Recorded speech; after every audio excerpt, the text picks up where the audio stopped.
Good evening, everybody. Before we start, I will remind you that this is a formal meeting and that members of the public will be given an opportunity to speak during public open session, but not at other times. The meeting is being filmed, and by being present, attendees are deemed to have agreed to be filmed and to the use of those images and sound recordings. I can advise that attendees should not disclose any personal information of individuals, as this would infringe the data protection rights of that individual. May I please ask everyone to mute their microphones when not speaking? Is that it? Yes. Thank you, Peter. Right, item 1, apologies for absence. I have here Councillor Mark Knight, who's Deputy Mayor, and Councillor Jonathan Woodhead, who is a member of this committee. I know where they both are as well. Number 1, apologies for absence. Oh, we've just done that. 2, declarations of interest. Does any member have any declarations of interest in relation to disclosable pecuniary interests or non-pecuniary interests in any agenda item? No, I don't see any indication there, so that's fine. Number 3, chairman's announcements. I don't really have any announcements, apart from the fact that things seem to be going quite well, really, overall. Right, item 4, public open session. To adjourn for a period of up to 15 minutes to allow members of the public to put questions or to address the council through the chairman pertaining to matters listed on the agenda. So does anybody have any items to raise that are on the agenda? Do we have anything on Zoom, Funda? No, nobody's on that, right? Okay, so there's no members of the public, right? Item 5, members' questions. Does any member have any question? And Councillor Skilton was first by a fraction of a second. Thank you, Chair. So this is relating to Biggleswade Common, which I know is not something that we actually look after, but obviously it is a piece of public land and open space in the town, and it's relating to the cattle on the common. I've been contacted by 2 residents in the last 10 days or so about the first one was about the sort of the spread of the cows. They seem to be in more areas than usual and more free roaming between the enclosures within the common, and it's caused quite a few sort of negative interactions with dogs and dog walkers. And I just wondered if the council could do something maybe on our website to support a sort of better knowledge of how to be in the common, and also perhaps provide a point of contact for residents who would want to speak to the Fen Reeves or make contact with the cattle owners there, if that's something the town council would be able to support. And secondly, it was some cows broke into a resident's garden and caused extensive damage and quite a lot of distress. And I think the resident will be speaking to that later at the public open session, so I won't say too much. But again, they've come through the council, and we may not be the best point of contact for that. So is there something the council can provide on our website to direct people to the Fen Reeves? They're not the most transparent of organisations if you just look them up as a member of the public, and so sort of there is a bit of a vacuum there, and so perhaps there might be something we can do. And I have contacted Councillor Russell about the former issue, and we'll be contacting him about the latter, depending on the outcome of what the resident says later. Okay, well, that's a good point. Certainly worth considering in terms of just public information for an issue. As you mentioned, though, we don't have any direct responsibility for the common or any jurisdiction over it or any powers over it. In terms of these particular issues, I know Councillor Russell is our contact person with the Fen Reeves, and she is aware of this issue and is having a meeting with the chairman of the Fen Reeves in the very near future to start talking about these things and what may be possible to do. So yeah, Yeah, I mean, just sort of one further point, I suppose, that as the town's growing quite quickly and we are becoming more urban, and there are people moving to the town from areas that are not used to dealing with livestock, and I count myself as one of those. There may be more work to do to kind of manage expectations and also sort of manage the interactions more generally as the town's changing. We could certainly look at it. I mean, there may be some sort of guidance from somewhere, some sort of body about how to deal with farm animals and grazing animals. Anyway, did you want to say something else? Councillor Strawn, sorry. Yes. Thank you. As a point of interest, I think the acting reeve is a chartered surveyor with a firm in Wyboston Lakes, and it's the acting reeve I would suggest is the person to contact. I can't remember the name of the firm. I've got the contact. But that'd be the practical solution, okay. I think, in that respect, and hopefully that's of help. Thank you, Councillor. Okay, thank you, Councillor Strawn, yes. Did you want to speak then, please? Yeah, so obviously we had some members of the public who expressed their concern connected to this situation, of which obviously the council sympathises. I took the opportunity of speaking to the individuals in question and giving them the contact details that they can express their concern connected to this.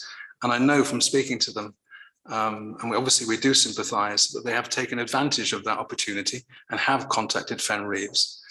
The question is, how are those concerns being received? And are they being received in a reasonable way? And is access good from that point of view? Is the communication effective? And that's a question, I think, that they may wish to comment upon later. But as the chair says, in this particular instance, we have limited jurisdiction. We have no legal power connected to this at all. However, you do have sympathies with the people who were impacted by this. Okay, thank you. Councillor Knight. Can I just quickly follow on from that point? Foster, so, in relation to the putting some information on the website, I think it's a perfectly valid thing. So we've got a section within the website that allows residents to be directed to groups and other organisations. I think we probably could do something fairly easily, which is either under the common or unfen reeves or something, which then would help direct members of the public to the right contacts. Yeah, I think that's eminently straightforward and sensible, but I think the concern coming from the community is how that's being received and how that communication is effective or not. Yeah, indeed, we have some. Indeed, but if we have some sort of mechanism so that at least residents know where to go to, the response is a different matter from. Okay, moving on.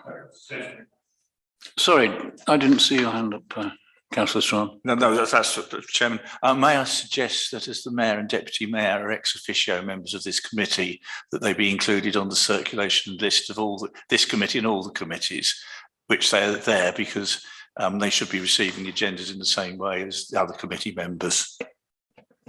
What? Sorry, I didn't quite understand what you mean. I can respond if you'd like. The town clerk does have an answer. The mayor and deputy mayor are copied into each agendas. Ordinarily, until 2 weeks ago, that was through electronic forms. Now it's also through hard copy, so that they're fully aware of all of the debates that are taking place. But that's always been the case. But now it's hard copy as well. Yeah. My point was really they should be mentioned on the distribution list specifically, rather than just knowing they get it. Well, they're definitely getting it. Okay. Right, okay, thank you, Councillor Strawn. Moving on. Any other members' questions? No. Minutes and recommendations of meetings. So we now have the minutes of the meeting of the 6th of June. So if you look at it for accuracy, any comments on page 5 in the pack? No, page 6. 7 and 8. No comments on accuracy. Any comments on matters arising? Any matters arising? Page 1. Page 2.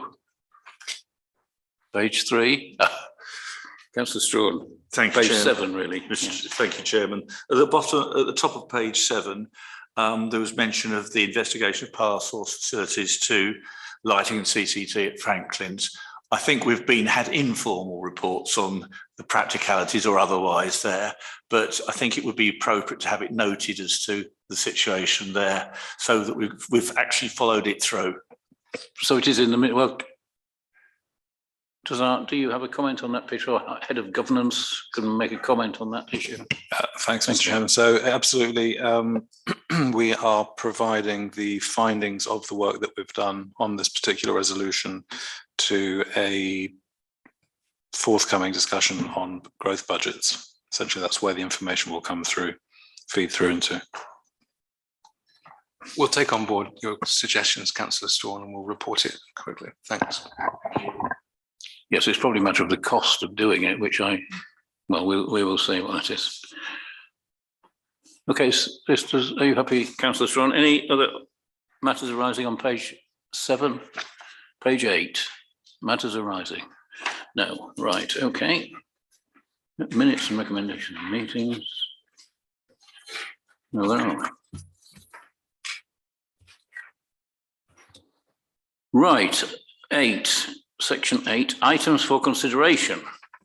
And the first one is the Brunel Drive play area update report. Now, we have a report on this, and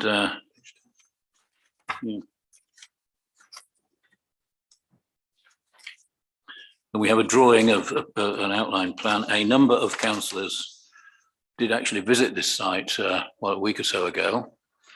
With Head of Governance and with Public Realm Manager, and had a look, had some questions, got answers to them, and generally I think the group felt satisfied that this was a realistic project. The recommendation is that we recommend to Town Council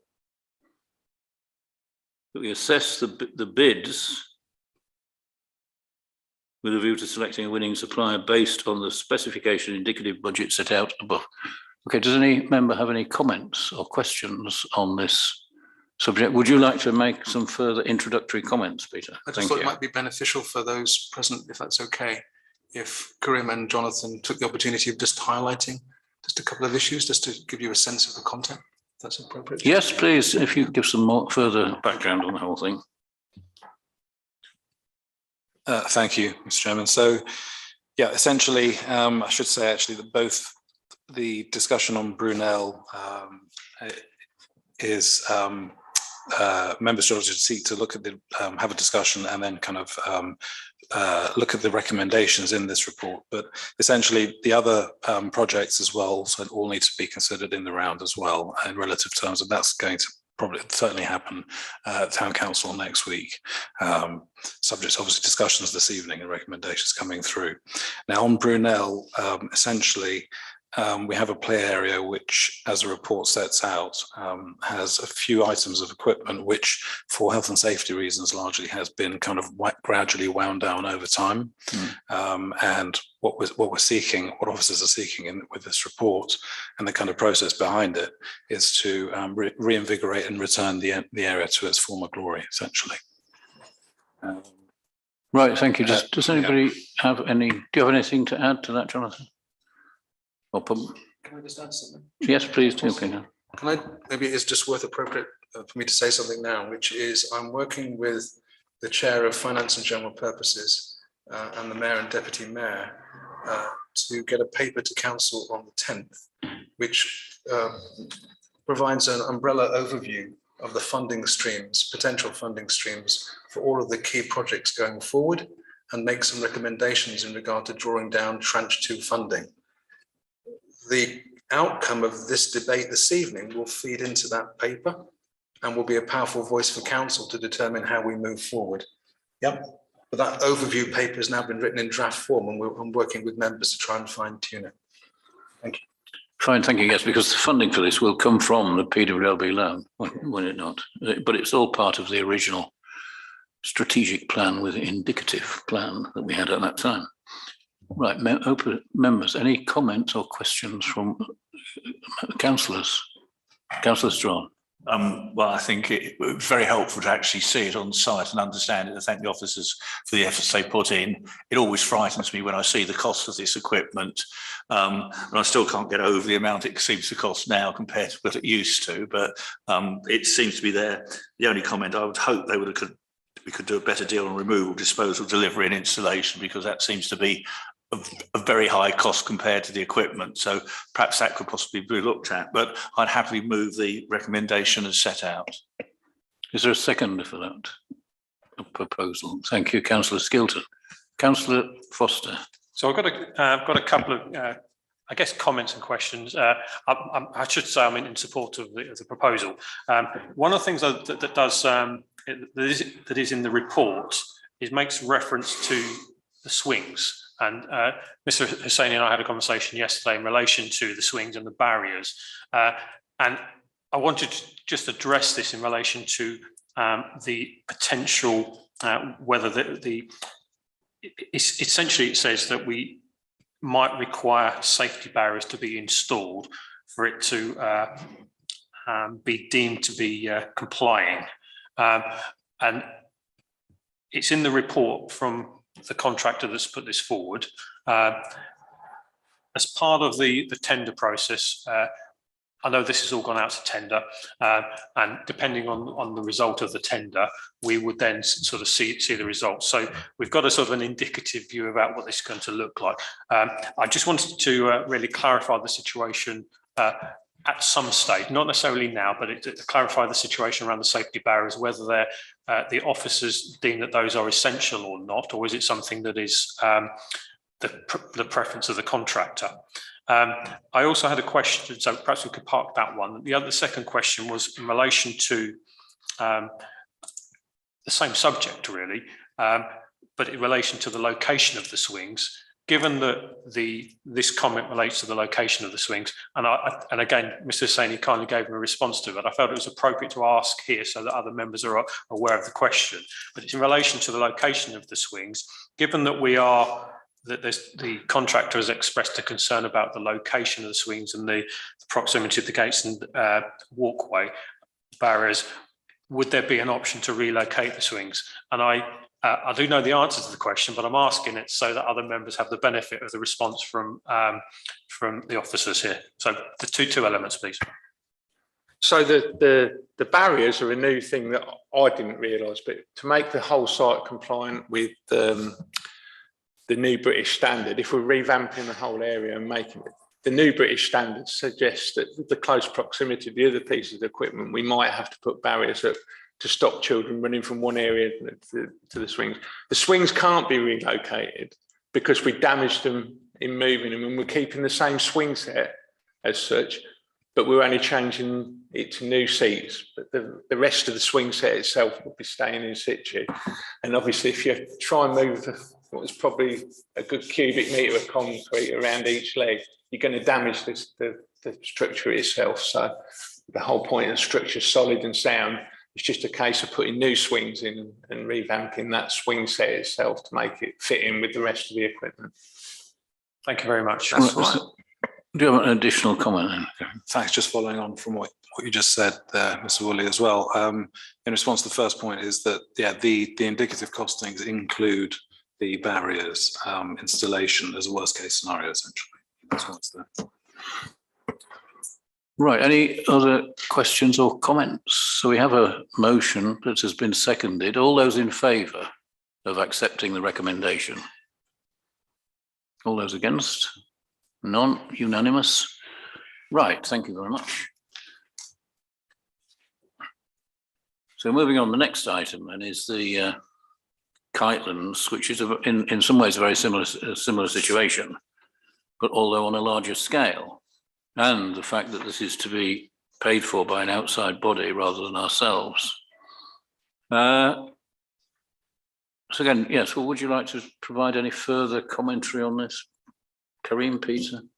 Thanks, Mr. Chairman. Just to say that at a very late stage today, one of the contractors provided us with a 3D walkthrough of both Kitelands and Brunel.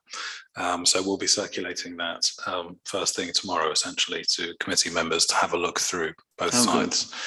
On Kitelands, essentially, as the report sets out, it's we're looking at obviously delivering subject to the tender completion process and selecting a winning bid, if you like, contractor that tranche 1 is completed first in the first round as soon as possible, followed by in due course phase 2 of this project, which will see the toddler area, the existing toddler area, removed at the start of phase 2. That's largely due to costings factors here. Okay, fine. Do you have any further comment, Peter? Does any member have any comments or questions? Again, we did, the group of councillors I mentioned earlier did visit this site as well on the same day. So, Councillor Skilton.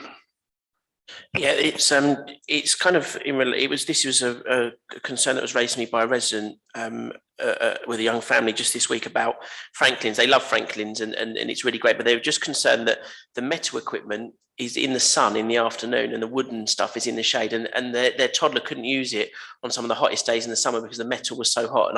And I didn't mention it in Brunel because most of it's wooden equipment, but there is some metal stuff there. And I just wondered if that is something that can be mentioned to contractors when we go out to tender and things like that. And I don't know, whether it would be appropriate at this stage for this scheme, but I just thought it'd be something worth mentioning as something that hadn't occurred to me in the process that we got to arrive at this point. Okay, fine. Well, do you have a comment on that, Karim? Thanks, Mr. Chairman, and thanks, Councillor Skilton as well on that. That's a good point, and I think certainly at least one of the suppliers did actually have that in mind when they were doing their plans for both Kitelands and Brunel in terms of where the sun line is, and how to position items of equipment for precisely that reason. Yeah. Do you have a further comment? Thank you. On that? No. Okay. Any further comments, Councillor Foster?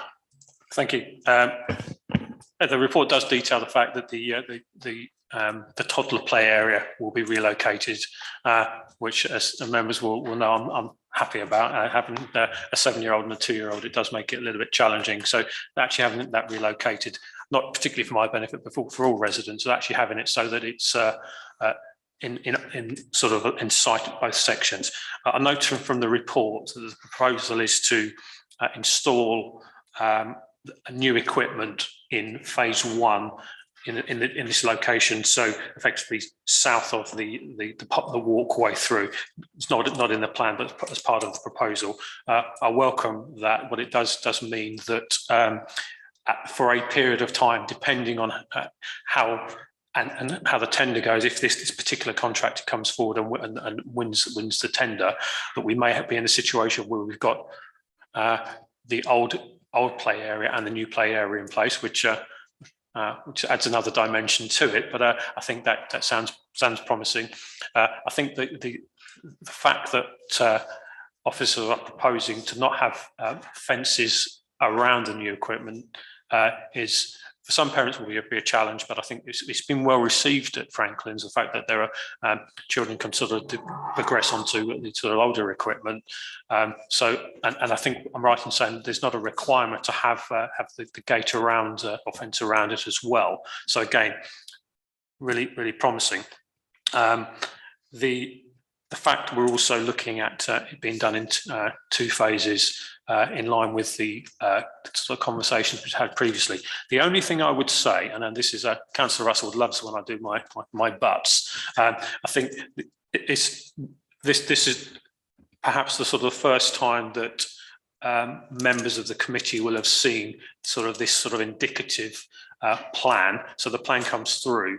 I know we're not at a stage where the committee is making a decision, and this is the indicative, the way it's come through from a contract and been presented here. In due course, I think once we see that if we have a preferred contractor and it's tendered, then members clearly will need to sort of scrutinise the plan, scrutinise what equipment's there, and actually I hesitate to decide what colours are, because we had a long discussion about colours at Franklin's, but actually sort of try and get to a point where we're we as members are happy that we've got the right balance of equipment. Where you've got the expertise, clearly contractors have expertise, but also maybe some other things that members of the committee might come up with as well in terms of locations, etc. So I know it's not a done deal. I know that, but I think it should be useful before we make any sort of firm decisions on this, that we're clear what it's looking like, and having the walkthrough, and perhaps if we've got images about what the specific equipment we're looking to keep, and also the images of what is likely to be new, that would be really helpful in due course. Right. Councillor Gilcher. Thank you. Yeah, proposals look really good. Obviously, all up for new play equipment, like Councillor Foster, young children to enjoy it as others in the town. A couple of concerns for me from Franklin's, really. Have we thought about any security measures during construction, as we had a lot of damage at Franklin's? So during construction and probably post-construction as well, have we planned anything in? Have we got any thoughts on how we're going to look after the site? Do you have any comment on that, Graham? Yeah, thanks. Yeah, good suggestion. Thanks, Councillor Gilcher. I think, yeah, essentially we have got Harris security fencing, which we'll be putting up again around and forming a secure compound as well around the area. We haven't explored other measures than that as far as we go at this stage, but we are entering into discussion once we enter into discussion with a preferred bidder, then we will kind of embark on that security element as well, which could include CCTV and other things as well.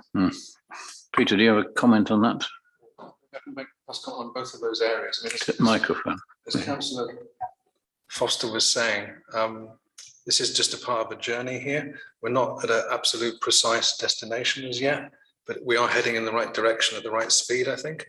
And this is fantastic if we can make this happen. Yeah, working with a partner organisation for the betterment of everybody. So that's great. Going back to your question, I think it's a difficult situation, because what members won't be aware of is, as you know, we finished off the additions to Franklin's very recently, including the most extreme area of Franklin's nearby the river. It was damaged actually when it was being produced, the concrete was being moved. And it's been damaged literally already a matter of days later, when people lit a fire on the new play area, the new seating area. So there is unfortunately a kind of underlying problem that we have, which is very, very difficult to turn off, even when you do all of the security measures that we try. And we'll try and do something similar to what we did at Franklin's. But there's also a key issue around cost as well as. Yeah, Councillor Gilcher, further comment? Yeah, I appreciate that. And, it's where do you stop? And, you can't always stop everyone all the time. I think what would be prudent is when we get to that point of construction, maybe we engage with the local policing team to show some presence based on what happened last time. That'd be really good. And I'm happy to sit in on that. Just going on for colours and play equipment. So firstly, play equipment, have we, and excuse me if it's in there and I've missed it, but for disabled children or less able children, has that been taken into account? I believe it has, yes. But Karim, do you want to expand on that? Thanks. Yeah. So there's at least one element in the proposed drawing here, which is I was trying to read it. Well, it's a fully inclusive roundabout. Thank you. That was the word. Thank you. A fully inclusive roundabout. So that's just one of the items which are as inclusive as they can be. Is that a similar one to Franklin's? Yes, that So will that be kind of- similar there on that particular drawing. That's at Kitelands. So yeah, there'll be quite a few items though, which are inclusive. Can I just answer that? So whenever we write a specification for any relative pay area, we have to write a specification that is relatively universal, but also reaches out to those people within our community who may have additional needs, and how best we can support those within a broad age range, and also for young adults as well. So yes. Yeah, I mean, it spawned from the open day at Franklin's, and there was a disabled child, and the mother was delighted. She said she had to drive for miles to go anywhere, obviously, but we only had a limited offering in that park, so it was maybe if we could think about that as well. And of course, we've now got benches that give disability access through wheelchairs as well. Yeah, and that's all good ways to move forward. And just my last point, sorry, Councillor Foster. For colours, I don't know if there is set colours we need, but maybe if it hasn't been thought of, if there's certain colours that, I don't know, with the special needs in mind, maybe that invite them in rather than deter them. I don't know if that can just be considered as well, just to liaise with someone for Senko wise. Thank you. Okay, thank you, Councillor Foster. Yeah, perhaps if I think we're very good at looking at colours and for colours to blend in. That's not the important factor here. The important factor is for children, not for adults to be worrying about the colour of the equipment within the area. And it's important actually that it's attractive. So when we come to looking at specifications, that's important. But I agree with Councillor Gilcher. One of the things that, for instance, on the open day, it was quite emotional actually to sort of have to have the response from the parents. I think to how positive it was of the equipment that we'd put in, and we do need to make sure that whenever we're putting any new equipment in, we've certainly been minded with that. And I think I'm sure we will have done here. But if there's anything else with any other developments we do in other play areas, is there equipment that can be dual purpose or accessible or whatever, so that it's available? I think there's potentially issues around some of the not access, but in all of the town council play areas, the surfaces are actually very they're good. They need some update, and we'll be talking about that shortly. But actually, those aren't the issues. But it's more about making sure that the equipment we've got is available for everybody. And I think this is a good start, hopefully. Thank you, Councillor Thomas. You were going to say something? Yeah, in terms of disabilities, I know from experience that there are certain colours that are advantageous to be able for people to be able to see what the equipment is, and so having a lovely bland dark green that folds into the countryside doesn't work for children, especially with disabilities. Okay, we'll no doubt come to that. Jonathan, would you have a comment on that just before we go to Councillor Strong? So on the less able-bodied part of the equation here, you've got the gravity bowl, you've got an inclusive orbit, which is around about 2 wheelchair seatings, a standing station plus a seat station, and then also there's the swing set with the big bowl that you can get 4 or 5 people on it at the same time. So they're all things that are inclusive, but it involves everybody, not just less able-bodied, so that it can all get on it together. Really, that's the plan. Okay, thank you, Councillor Strawn. You're going to comment? Yes, thank you, Chairman. I think we're making a great start here. I think that if all the comments that members have been made could be taken on board in connection with this. And one question that I do note that this is actually cost neutral as far as the council is concerned, yet we're not actually specifying the source of the funding at the moment. I don't know whether that's permissible or not, because it's not town council that is actually funding it. I think we should be grateful and recognise the party that is funding it.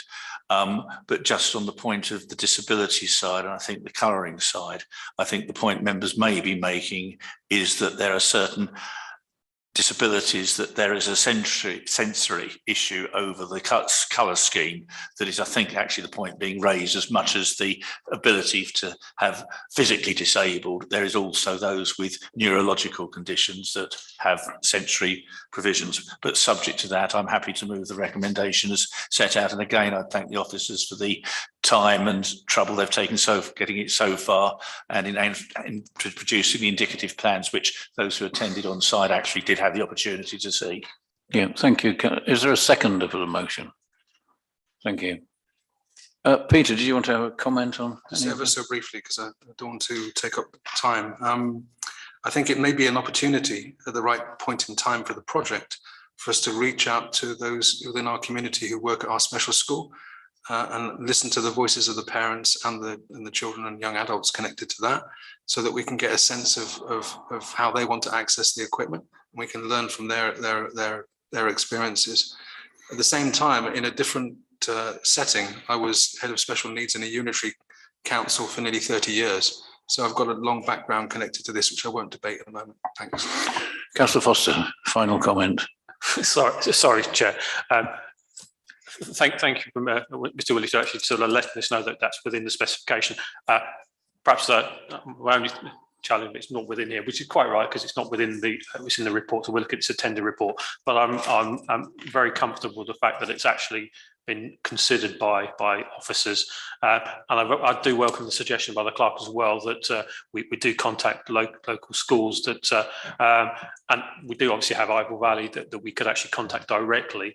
I mean, to my mind, if we've not done so already, I'm sensing from that we're perhaps going to be doing that, but it would be really good to have that connection early on, so that we've had that conversation, and whether that's on site or whatever, but because it is important, and I think that it's good that we're thinking about it. Right, thank you, Councillor Foster. Jonathan. Yeah.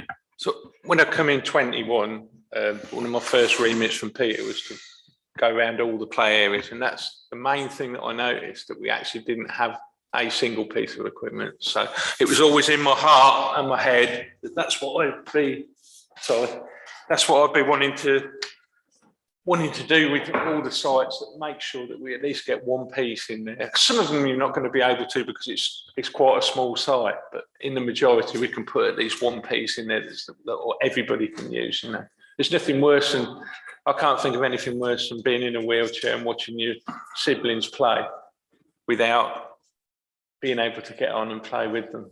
That's the whole point of it, I think, from my point of view, right from the very word go. Right, thank you, Jonathan. Is there any other comments? No, right. So we've had a proposal to accept the recommendation as stated in the reports. All those in favour? Against? No, unanimous. Right, fine. So we now move on to items. So those are two things that we hope will happen within the next few months. You know, a year from now, they should be complete. Item C is all play areas, which is a slightly different issue. And we have a report on this here, and we have, yes, there's some information on it. When there are some options presented for the way this issue should be dealt with, and there is a recommendation here being made by the officers. So it's a matter for councillors to decide which option we should recommend to Town Council. And of course, there is also a bid within the budgeting process and the precept setting process within this, which is a different issue that'll have to be considered. But it's for us to make a recommendation of what we think is the right way forward. So, does anybody have any comment on any of this? Councillor Skilton. Yeah, it's just the £20,000 growth bid. So in option A, that is a one-off, and then it wouldn't be an annual. That would be a 20,000. Okay, because okay, that's fine. That's just all I wanted to know. So that we will have an ongoing maintenance budget, because that's a big concern of mine that we currently. No, yeah, I think the intention is that it would be an annual figure, but obviously we're not talking about the precept for 24, 20, or 25, 26, are we now, or this year? It's done on an annual basis, but the intention would be that it would be a regular part of the precept. Are you with me? Yeah. Can I respond? But it's just we can't commit to it at this stage. Peter, sorry. Yeah, Peter. so I mean, I think this divides into two roads. Number one, there will be a number of growth requests that we made to members at the right point in time connected to the new budget. This is one of many, yeah, but it's an important one because it kind of links to this key corporate aspiration, this capital aspiration. It will need to be debated at the right time when we see the matter as a whole. But obviously members can express their general support for something, but it needs to be debated when we see the big picture. This really perhaps maybe needs to be fine-tuned a little bit. If it were to be agreed, it will be part of the New Year base budget and would continue part of the base budget until it was taken back out of the budget. It would be a constant figure to refer to year in, year in, and it might be relative to price inflation going forward. But that's a debate to be happening at F&GP. But it's important. I think it's mentioned. Oh, it is mentioned in the report, but it's useful to just highlight it that we do have currently a maintenance budget for play areas, which has been there for years and which is always approved as part of the budget. But it's £1,500 a year, which is nowhere near enough. And we've remarked earlier on the costs of this stuff that we see in the previous report. So £1,500 is obviously inadequate. And we're wanting to, the proposal is to increase that from 1,500 to 20,000, basically, as an ongoing figure. Anyway, sorry, is there any other comments on this? Right, Councillor Strawn. Yes, I think it's quite right that we do arrange the drawdown so that we can progress things as quickly as possible in practical terms. The growth amount of 20,000, I'm not sure exactly what the appropriate figure is, because it may find that we're spending that amount or more or less as we go along into future years. Hopefully it wouldn't be that amount in the first couple of years, because we'd have actually done all the replacement with the capital sums of there. But again, that's for officers to advise us on. I think the other aspect that we have got to remember is that when we draw down the money, that there will be repayments to be made, which will also be included in the precept calculation on top of that 20,000. So I think members just need to be aware of that, but this is capital spend, and then there's a revenue cost to it. But I think that the basic recommendation is absolutely fine, and I'd propose that we move that we actually accept the officer's recommendation. Is there a seconder for that? Thank you. Any further comments on this?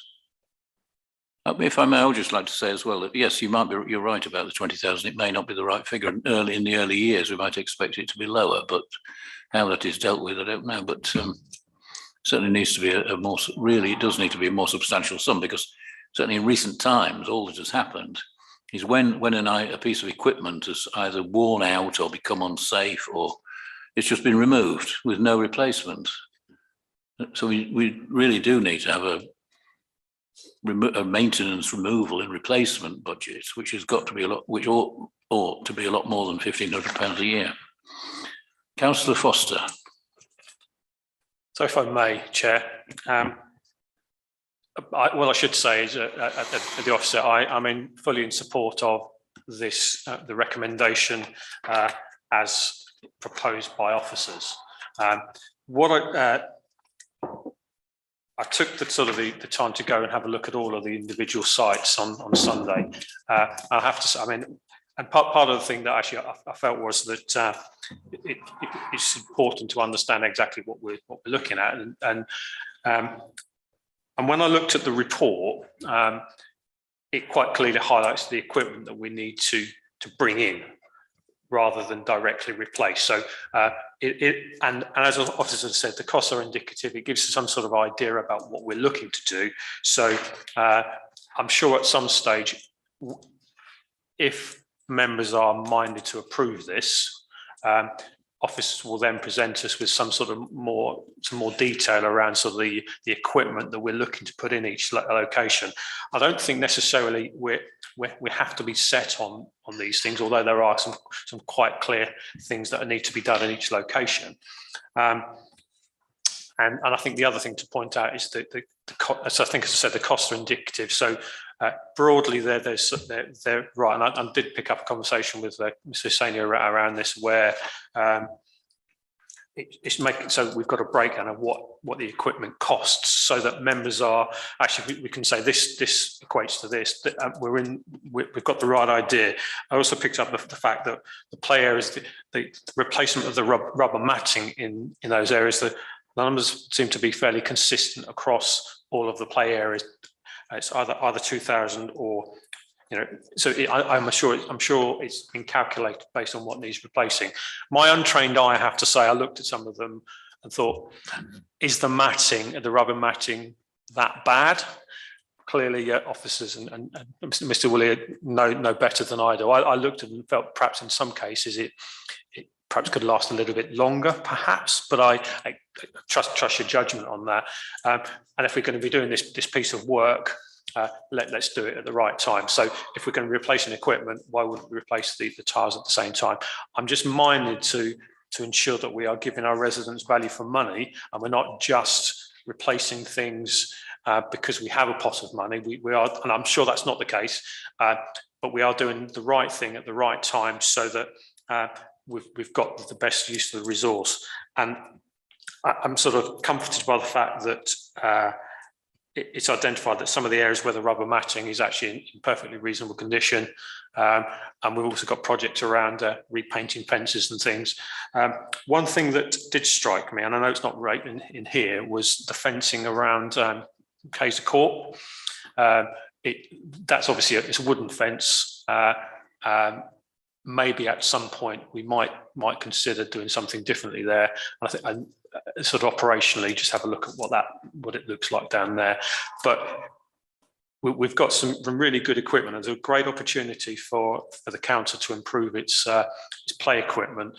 And quite rightly, and I'm not going to labour the point around maintenance, but we do need to ensure that we've got something in place going forward so that we are able to replace things on an ongoing basis if it's not been picked up here. And I think the other thing, we've got other thoughts around perhaps other areas in the town that currently perhaps haven't got play equipment that we may be looking at in due course. I think perhaps that should come to one of the next PLOS meeting around. I think Mr. Hussain is probably getting an indication of what I'm talking about. But we've worked around the Jubilee play area where we've got some work going on with contractors around getting access to the Jubilee play area and how we perhaps can improve that area as well. So not within this bid, but it may be in due course we can build something into a budget if members are minded to. But I should say, yeah, happy with what we're doing here. We just need to make sure that we're getting the best value for money out of the investment we're making here. I'm sure Office will do that. Thank you, Councillor Foster. Any other? Now, this has been proposed and seconded, hasn't it? Yeah. So, any other comments? No. Right. All those in favour? Against? None. Unanimous again.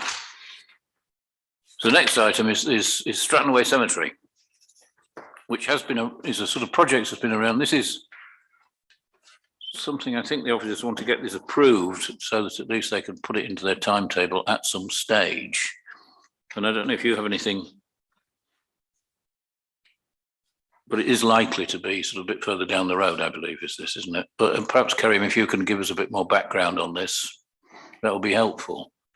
Thanks, Mr. Chairman. So, yeah, no, essentially, again, it's similar to the other projects which have come before you this evening. You know, members to discuss this and on its merits, decide whether or not it should proceed. And then at that point, were it to proceed, then with the recommendations, it would go to the town council and fit within the town clerk's PWLB report, which he alluded to earlier, in terms of sequencing and timetabling what will actually be delivered and by when.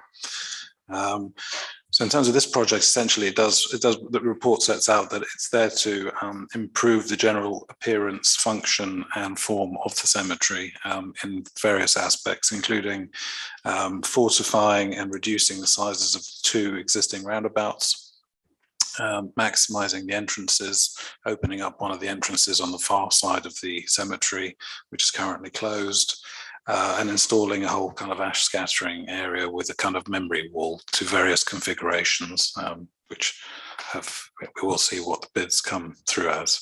Yeah, have you got anything else to add from them?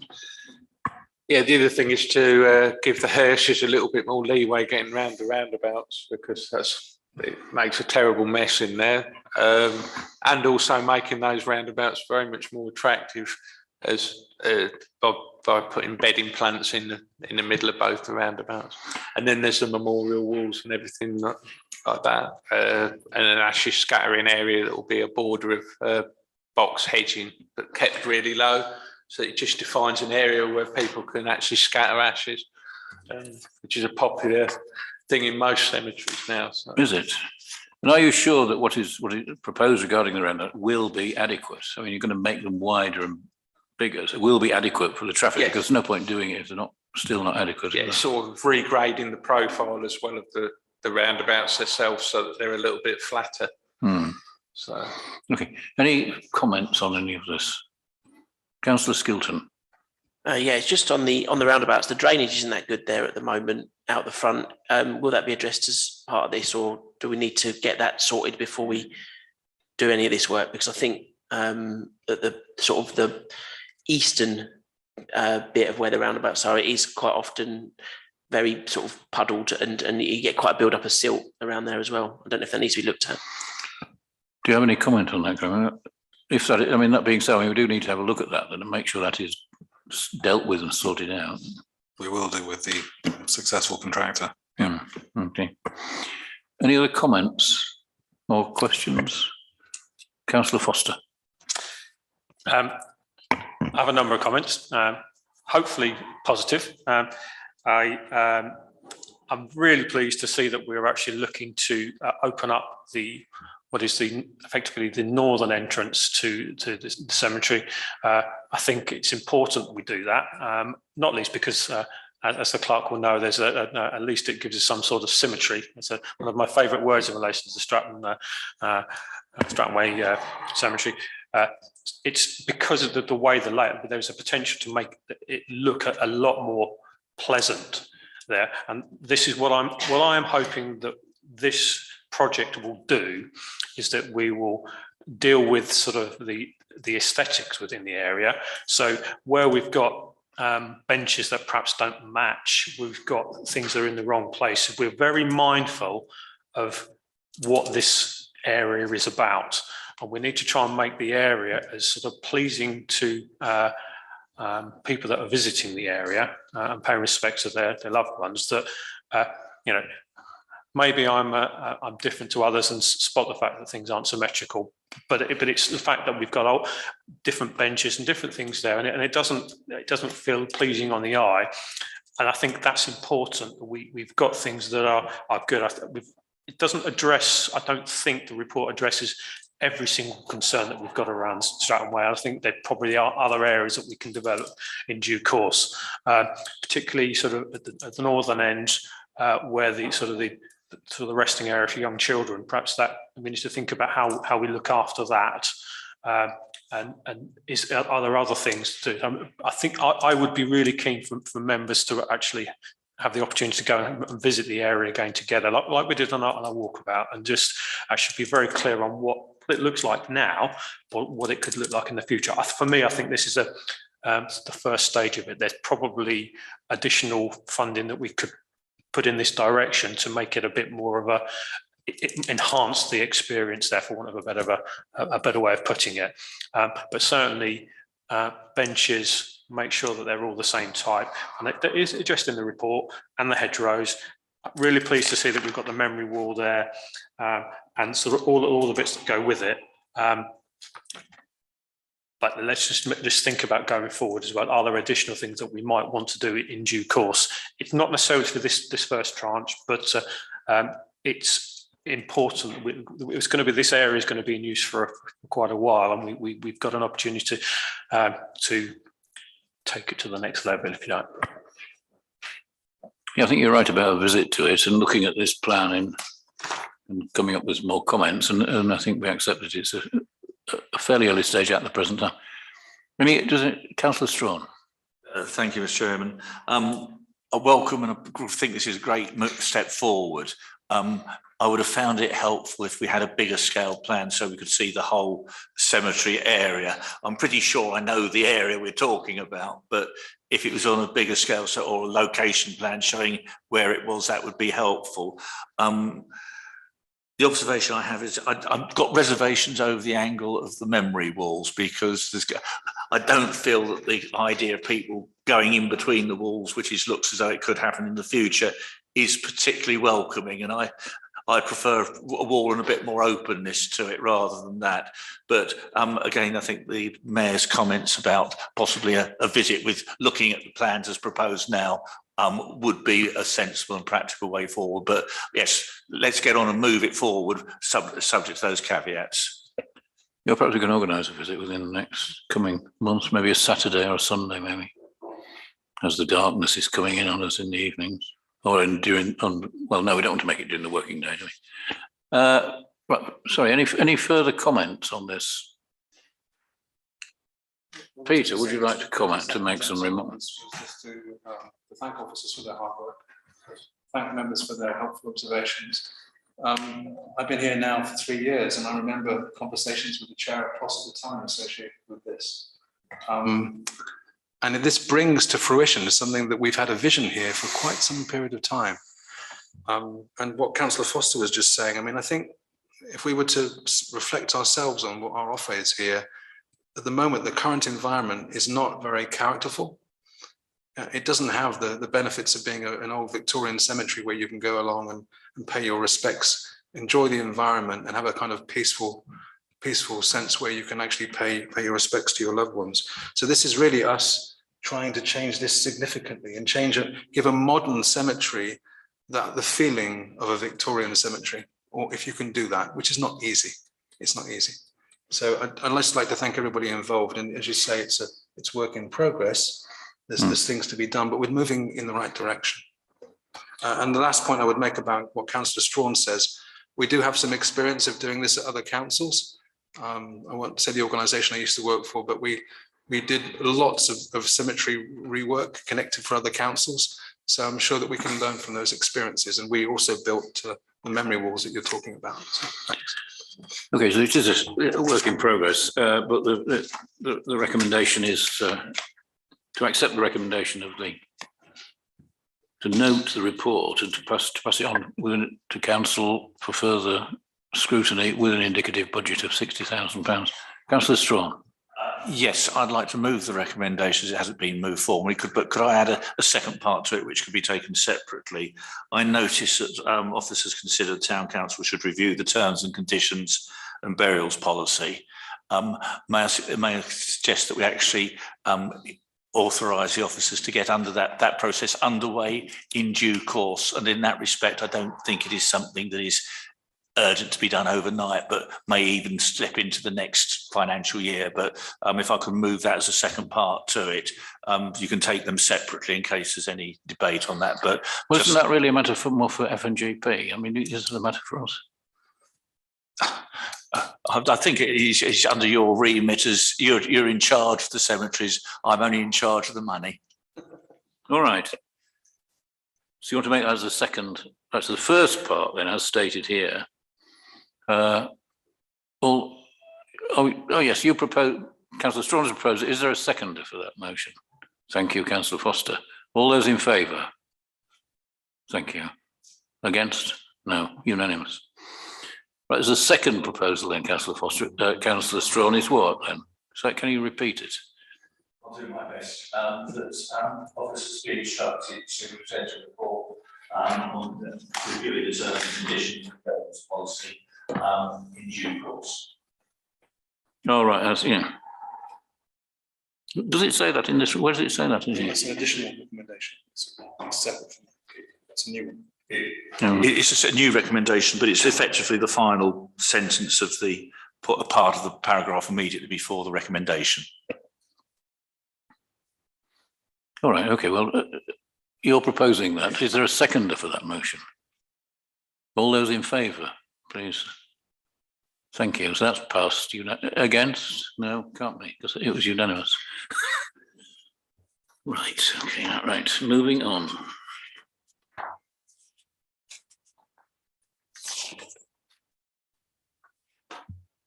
Right, item 9, items for information, there are none. So item 10, public open session to adjourn for a period of up to 15 minutes to allow members of the public to put questions or to address the council in respect of any other business of the town council. Do we have any? Please, I think that the microphone is working there. If you stand up and please give your name so that it can be recorded in the minutes. Yeah, thank you for your time. So my name is Ellie Church. I live in Biggleswade. I've been here since 1989. I currently live by the river.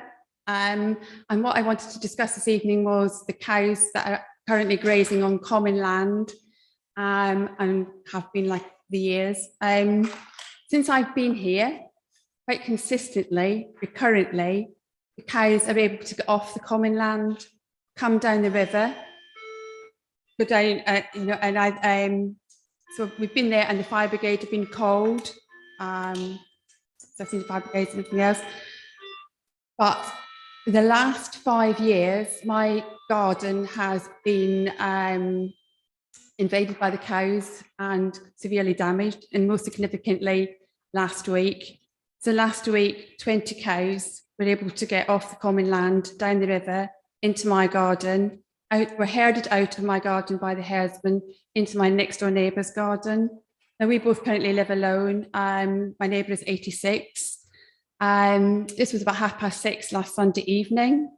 And when it occurred, I was sitting and watching TV, and there was a cow at my patio window. I went out to see that there was about approximately 20 cows in the garden, but the herdsman had already been called, I don't know by whom, trying to get them out. As he was trying to get them out, went into the garden next door. So my garden was damaged in 2018. It was damaged last year, and again, as I say, significantly this year. I do have contact numbers to ring. I do ring these contact numbers. I do not always get a prompt response. Last year, it was a Monday. I was going to work. I need to be at work for 8 o'clock for a meeting. 7 o'clock, there were 6 large cows in my garden. We rang the herds people. I have rung the land agent, which is Ben Reeve, and there was little response during the course of the day. I was then rung during the day at work to say the cows were back in the garden. And again, there was when I got home, the cows were in my garden. So over the course of the day, 10 hours, very little had been done. Last Sunday morning, I rang at 10:30 and I said, cows are out. They were aware of this situation, and I understand now that they were actually put back into or herded back onto the common land on the lower field in the afternoon, but managed to get back out again for 6:30. So I guess I alluded to what you said earlier. You have no jurisdiction over Fen Reeve. I do feel it's now becoming an untenable situation, which causes distress, destruction, and about how can we take it forward? Who can we speak to take this forward to? Because we do have communication with Fen Reeve, but it's not always successful. And I do feel that the situations that arose could have been prevented. The cows, when they do come out and they come down the river, there is the possibility they could get out onto the main road.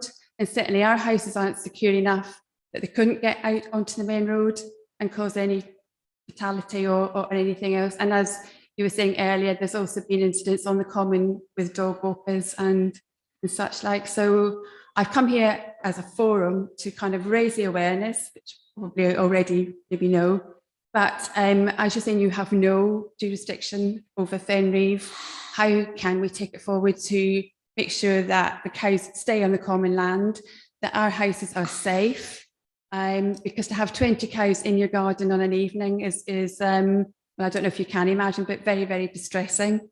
And you know, and then to have no response after that actually either, and no care after that to make sure that you are okay, because it's mentally distressing as well. Then I don't feel that's really an acceptable situation either. So thank you.